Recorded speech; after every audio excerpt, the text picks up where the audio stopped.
Merci de nous rejoindre dans Espace Wenkouni sur Savane TV. C'est avec joie que nous recevons encore aujourd'hui le formateur, entrepreneur, évangéliste Wenlarima Herman Sawadogo. Merci d'être venu dans nos studios. Bonsoir. Dans un monde où les forces du mal tentent, bien entendu en vain, de prendre le dessus sur les forces du bien, montrer des exemples de développement et d'humanisme est un devoir. C'est ce que nous montrons dans l'espace Wenkouni avec l'évangéliste, formateur, naturothérapeute Wenlarima Herman Sawadogo. Aujourd'hui, nous posons la problématique de l'agriculture et de l'élevage au Burkina Faso. Comment les Burkinabés peuvent profiter de l'agriculture et de l'élevage comme richesse de leur pays.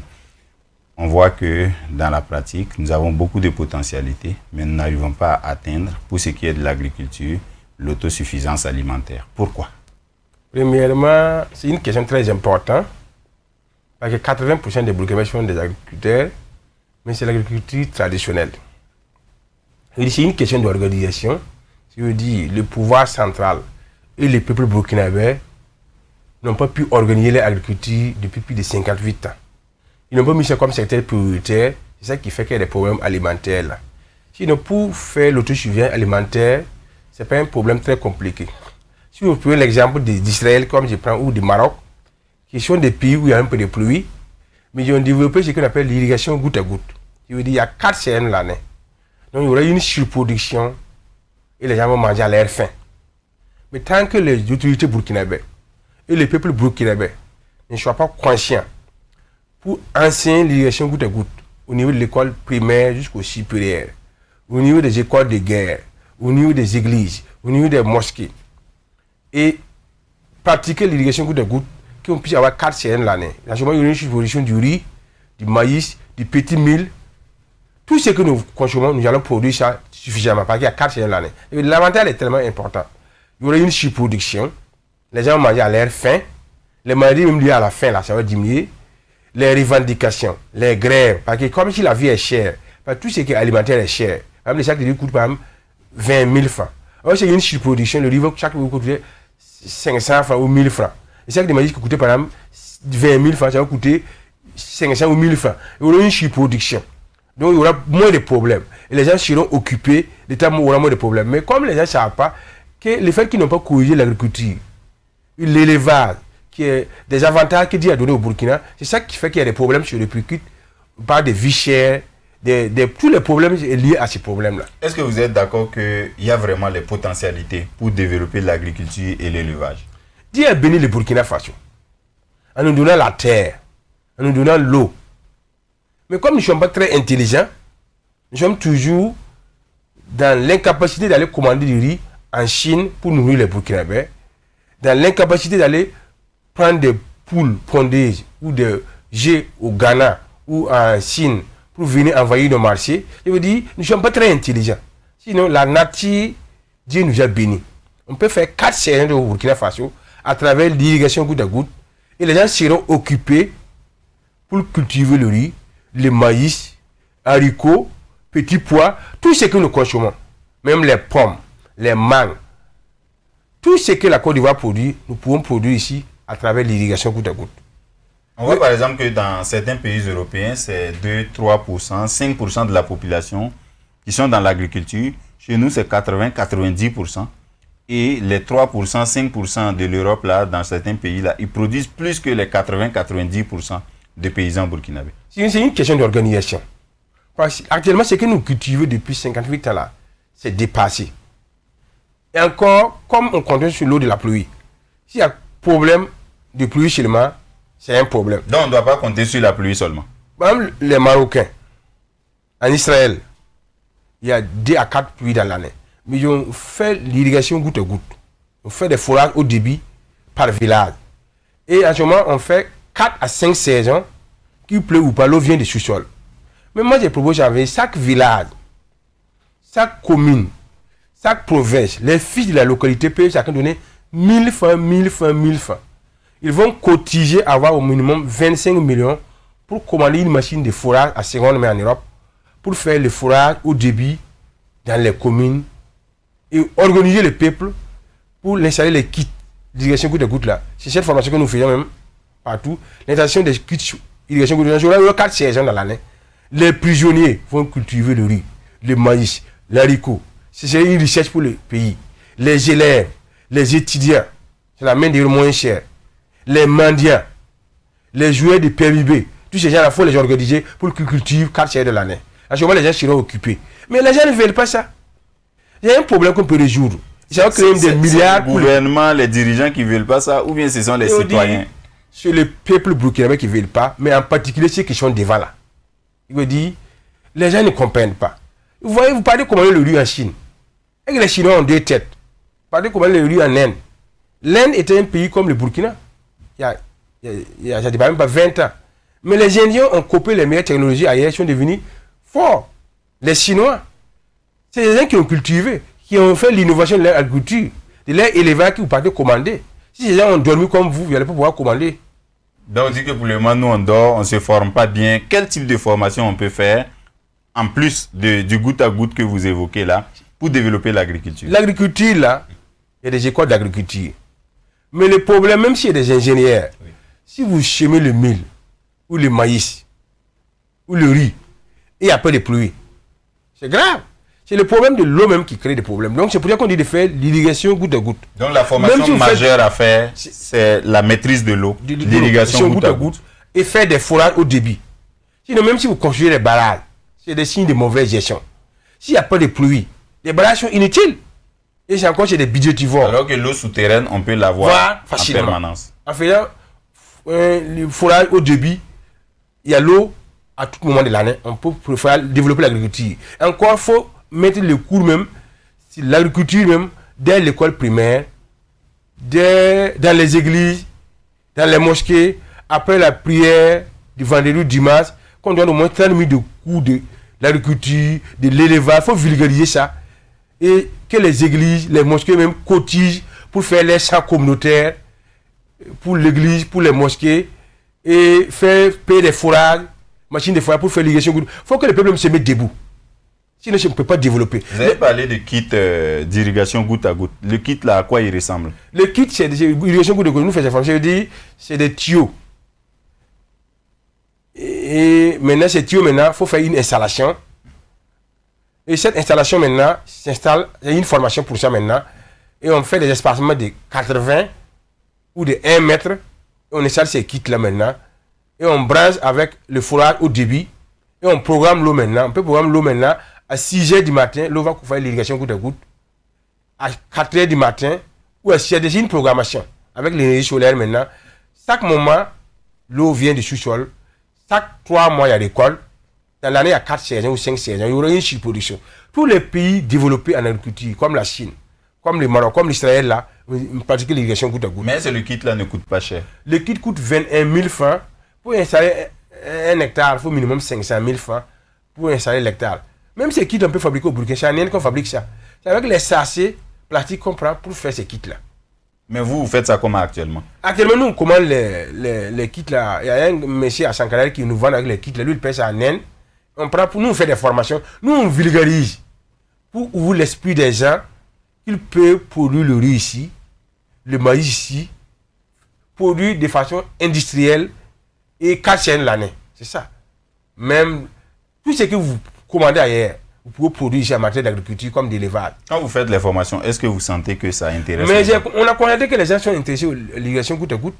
Parce que des modules, une fois, il y a un ingénieur en agriculture qui m'a dit qu'il a fait 4 ans à l'école d'ingénieur en agriculture, mais il a fait ça théoriquement, il n'a pas fait à la pratique. Ah, il n'a pas appris à toucher au kit l'installation. Oui. Et nous, on fait ça à la pratique. Les gens suivent ça, les gens prennent des notes et ils se développent.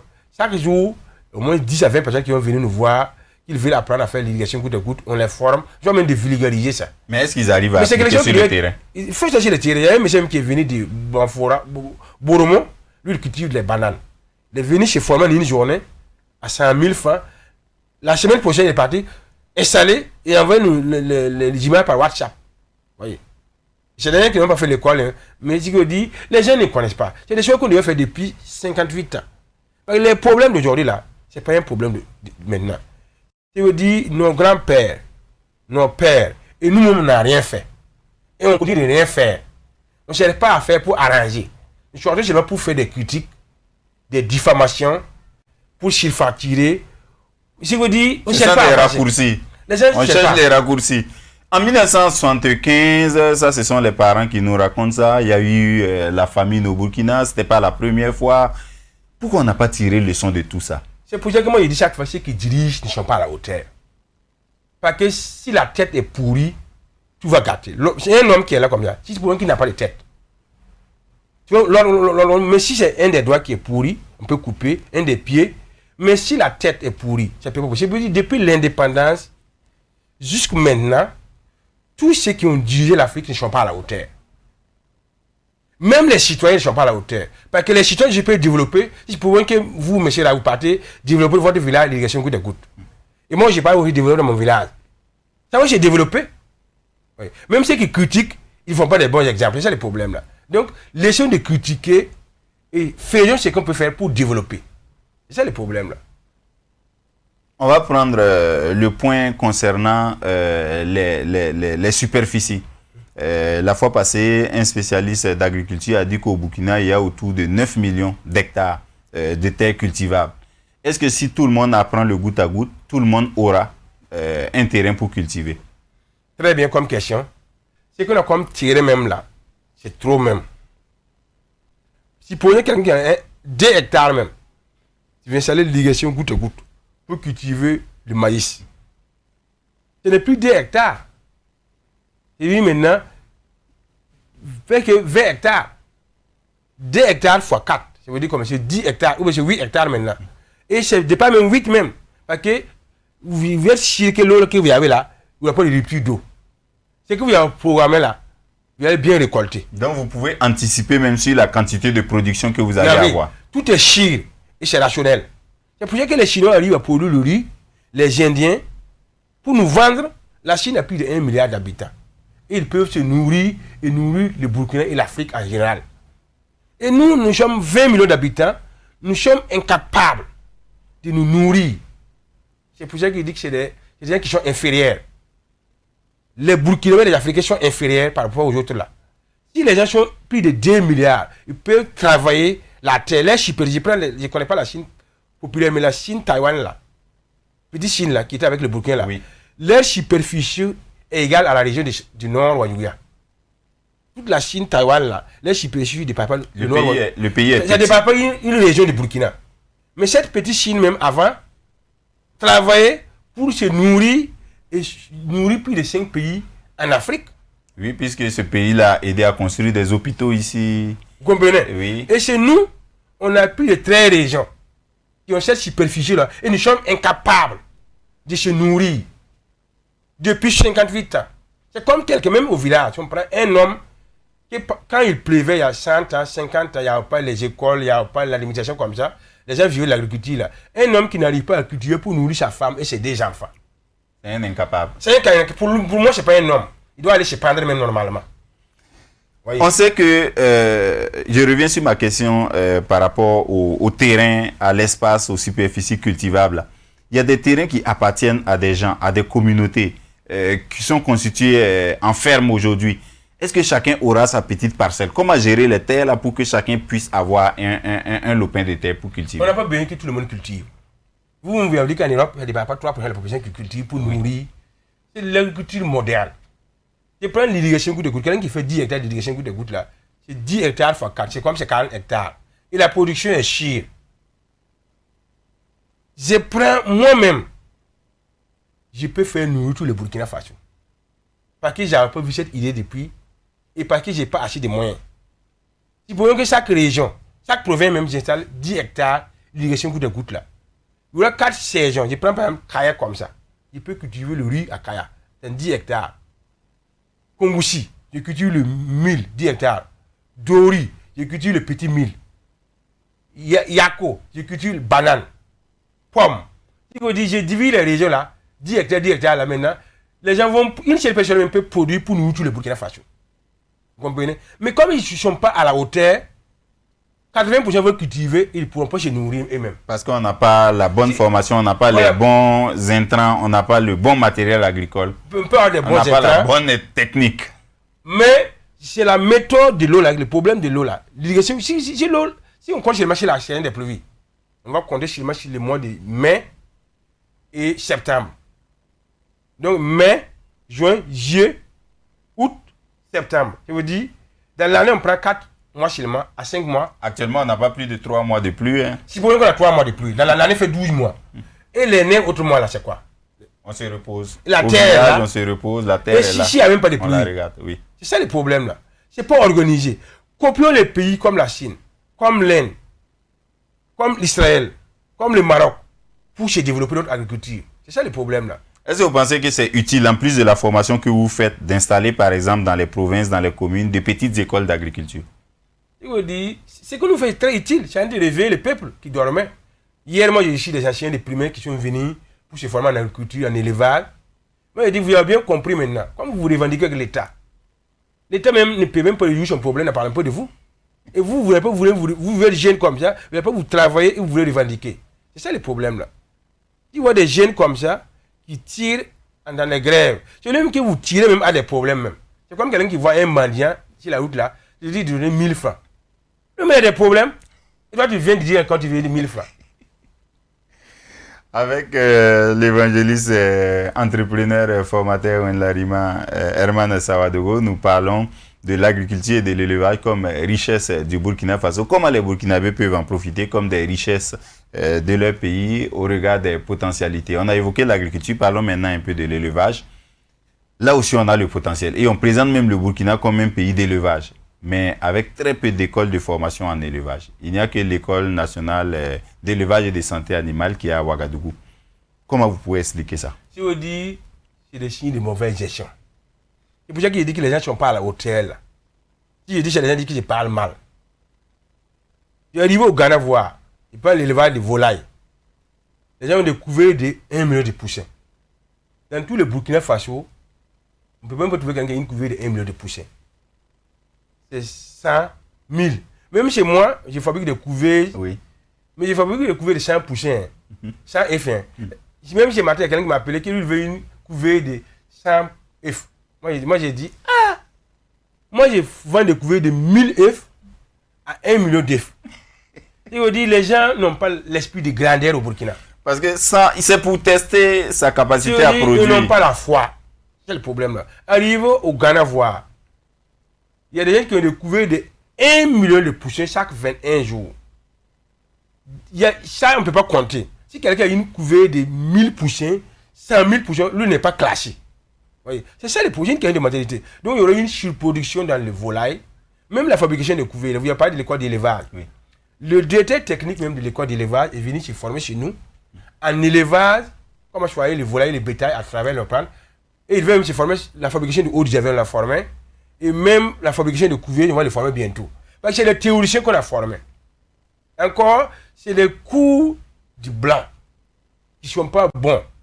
C'est pas adapté à notre contexte. Choisir les volailles. Oui. Tu vas vacciner les volailles. Tu as des comprimés, ça va mourir comme le bétail. Or, il y a des produits qui sont très simples, que j'ai donné chaque fois. J'ai dit le caïcidra, le diatyl du digère, les qualités. Vous prenez ces 3 plantes-là, vous faites bouillir avec 25 litres d'eau. Les feuilles ou bien les écorces? Les écorces. Les racines, les écorces. 25 litres d'eau pendant 1 heure. Vous mettez 1 kilo de sucre industriel. Vous prenez votre produit maintenant. Vous mettez dans l'eau de volaille chaque jour ou chaque semaine. Ou l'eau du bétail chaque semaine. Il n'y a plus de maladies possibles. Il n'y a plus de palis pour le volaille ou le bétail. La dermatose, le diarrhée, tout ce qui est maladie du volaille et du bétail, là, il n'y a plus de maladies possibles. C'est ça. Donc, il faut alimenter le bétail, les animaux avec ça. Maintenant, on peut fabriquer le eau de javel en utilisant le chlore, puis la soude caustique de l'eau. Tu fabriques l'eau de javel et tu direct les bâtiments d'élevage et tu n'as plus de problème. Mais les gens vont aller à l'école d'élevage, tu vas faire 5 à 7 ans, tu donnes de la théorie. Et tu soignes et sa mère. C'est ça le problème là. Donc, si vous dites tout est à revoir, on n'a pas besoin de 3 ans pour devenir ingénieur ou 4 ans. En une semaine, forme quelqu'un, il est utile. Nous, on a toutes ces formations là. Mais il faut que la personne là soit dans la pratique. Chez nous, c'est qu'on vit là, vous êtes formé à l'école d'élevage et vous n'avez même pas une petite ferme Vous n'avez pas un petit poulailler où vous essayez déjà avec vos propres poulets. Même il y a ça, parce que les produits qu'on va donner au volaille ou au bétail, c'est fabriqué en Chine, en Inde, en Europe. Tu vois, c'est des produits périmés. Tu vois, même c'est du chima ou de la farine qu'on met dans des... C'est des choses inutiles. Alors qu'on a tout utile ici. C'est comme des milliards qu'on perd par jour. C'est comme des milliards qu'on a perdu depuis 58 ans. Ceux qui veulent payer la formule là, la formule que je vous donne là, oui. Même 500 milliards on peut vous vendre. Mais je vous donne ça pour le développement de ces pays et pour l'amour de Christ. Vous payez les caïcédras, les datés de désert, les écorces, même les deux plantes là. Vous faites bouillir, vous pouvez faire aussi en poudre, vous mettez dans l'air eau, puis un peu de sucre. Il n'y a plus de maladies de volaille ni de bétail jusqu'à la vente. C'est de la prévention contre les maladies. Même s'ils sont malades, vous les donnez, il n'y a pas de maladie. Il y a d'autres plantes qu'on appelle les voca et les bundou là. En cas de maladie des vieux chassés ou des vieux habits là, pour les bétails là, pour faire bouillir, les faire boire pendant une semaine, ça va guérir. Il y a d'autres, comme je fais un coup d'élevage, on va tout développer. Mais on a tout. Si l'école d'élevage a besoin de moi, le directeur technique est venu me voir. Mais je peux former tous ces professeurs de l'Afrique d'élevage, l'école d'élevage, et ils vont pas que ce qu'ils ont réussi là, c'est des théoriciens. C'est les blancs qui a fait pour qu'ils soient toujours dépendants, qu'ils puissent les voler jusqu'à leur mort. Pour que vos produits vétérinaires viennent de l'Europe, de l'Asie. Pour que les produits sanitaires là viennent de ces gens ont des têtes. Donc on doit trouver l'imagination pour créer nous-mêmes, produire nous-mêmes et essayer de développer nous-mêmes. J'ai pris l'exemple de l'École nationale d'élevage et de santé animale. Il y a quelques années seulement, le gouvernement a autorisé la création d'écoles privées maintenant dans le domaine de l'élevage. Est-ce que vous pensez que le privé peut faire mieux que le public?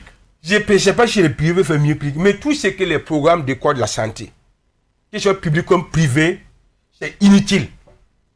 Vous comprenez? C'est le système que les Blancs ont instauré qu'ils enseignent. Le système ne peut pas fabriquer un produit. Le système prend les produits fabriqués par eux. C'est ça le problème. C'est comme la médecine moderne aussi. Tous les pays modernes, l'Europe, l'Asie, le Japon, ont leur médecine. Sauf pour l'Afrique qui n'est pas développée, qui est toujours aux classes primaires, aux classes 0. Notre médecine vétérinaire comme sanitaire est toujours au CP1. Les autres médecines sont en master. Donc il n'y a pas de marche. C'est ça le problème là. Les gens cherchent seulement à aller devant chez eux pour pouvoir voler davantage. Ils ne cherchent pas à faire pour avancer le peuple. C'est le problème. Maintenant, il se trouve que de plus en plus en Afrique, l'autre phénomène, les gens quittent le village pour venir vers la ville. Est-ce qu'en ville, on peut faire les productions dont vous parlez là? Est-ce qu'il ne faut pas développer ça au village? L'agriculture et l'élevage, il faut développer au village. L'irrigation, l'agriculture et l'élevage. Mais le problème là, comme les gens, dans les mentalités, si tu veux faire l'agriculture et l'élevage, on dit que tu as échoué. Les gens veulent travailler dans les bureaux. On ne valorise pas ces métiers. Oui. Les gens veulent aller à l'Assemblée des députés. Les gens veulent être gouverneur. Les gens veulent être président. Aller au Kohiam pour pouvoir avoir beaucoup d'avantages. Chacun vit seulement ce qui est grand pour pouvoir voler. Ils ne veulent pas faire le petit là, que ça devient grand. C'est ça le problème là. Et les gens, c'est la raccourci seulement qui les préoccupe seulement en Afrique. Chacun a envie de viser la raccourci seulement. Moi, je veux devenir maire pour pouvoir lotir et voler les parcelles. Je veux devenir conseiller municipal pour pouvoir avoir les avantages. Les gens ne veulent pas se battre pour devenir important. C'est ça le problème là. C'est ça que nous voulons changer à travers l'émission Espace Wenkouni. Je vais même dire, je vais aller au PMUB pour devenir riche. Je vais aller faire les dons. Je vais aller compris pour moi que je puisse avoir le gros lot pour devenir riche. C'est les solutions de facilité. Merci infiniment, Wenlarima Herman Sawadego. Vous êtes évangéliste, formateur, entrepreneur, naturothérapeute. Vous êtes polyvalent, on va dire, et vous animez l'espace Wenkouni avec nous. Aujourd'hui, nous avons parlé d'agriculture et d'élevage comme potentialité à partir desquelles les Burkinabés peuvent se développer. Les autres fois, nous allons développer d'autres sujets comme l'éducation, l'énergie solaire, l'agriculture encore, la sécurité routière, les lotissements, la fonction publique, les mines, etc., etc. On va prendre votre contact pour terminer. Mon contact, c'est le 70 20 61 46. 70 20 61 46 76 19 50 29. Merci infiniment, Wenlarima Herman Sawadogo, évangéliste, entrepreneur, formateur. Merci à vous tous qui nous avez suivis dans Espace Wenkouni. Merci à l'équipe de réalisation, À la prochaine pour une autre émission.